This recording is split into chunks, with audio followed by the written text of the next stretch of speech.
नमस्कार किसान भाइयों, स्वागत है आपका आपकी पसंदीदा फसल क्रांति यूट्यूब चैनल में। कृषि की वीडियो देखने के लिए और कृषि की जानकारी के लिए आज ही हमारे चैनल को सब्सक्राइब करें और बेल आइकन दबाना ना भूलें ताकि आपको समय पर कृषि से संबंधित जानकारी मिलती रहे।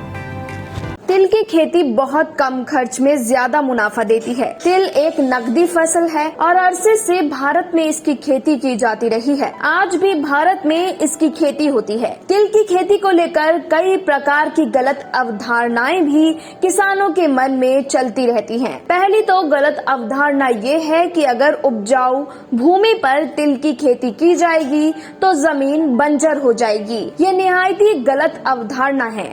ऐसा हो ही नहीं सकता। तिल की खेती सिर्फ और सिर्फ बंजर या गैर उपजाऊ भूमि पर ही की जाती है। जो जमीन आपकी नजरों में उसर है, बंजर है, अनुपयोगी है, वहाँ तिल की फसल लहला सकती है। फिर वो जमीन बंजर कैसे हो सकती है, ये समझना आज किसानों के लिए बेहद जरूरी है। आखिर बंजर भूमि दोबारा बंजर कैसे हो जाएगी, ये सब भ्रम है।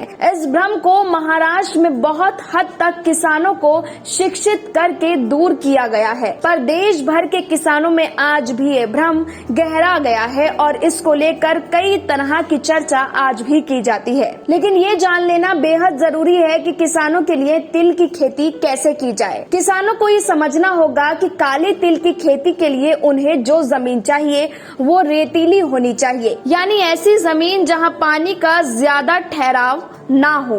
ध्यान रखें कि तिल की पानी से जंग चलती रहती है। तिल की फसल को उतना ही पानी चाहिए जितने में फसल की जड़ में जल पहुंच जाए।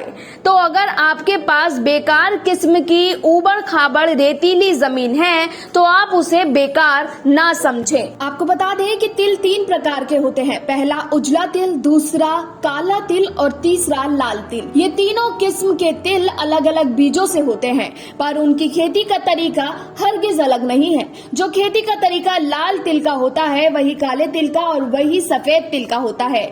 ये तो किसानों को सोचना है कि उन्हें लाल, काला और सफेद में से कौन सा तिल उपजाना है, क्योंकि बाजार में तीनों किस्म के तिल के रेट अलग अलग रहते हैं। बेहतर ये हो कि जून जुलाई में ही जैसे ही थोड़ी सी बारिश हो आप खेत की जुताई कर डालें। जब जुताई हो जाए, मिट्टी भुरभुरी हो जाए तो उसे 1 दिन में सूखने दें। जब मिट्टी थोड़ी सूख जाए तब तिल के मेडिकेटेड बीज को आप छिड़क दें। फसल की सुरक्षा की बात करें तो तिल के पौधे में एक महक होती है जो जंगली पशुओं को अपनी तरफ आकर्षित करती है।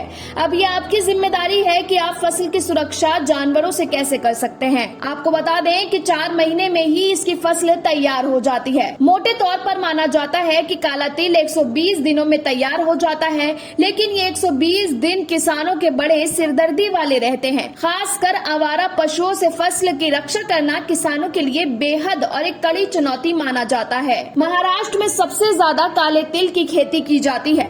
देश में महाराष्ट्र में काला तिल, उजला और लाल तीनों किस्म के तिल की सबसे ज्यादा पैदावार होती है।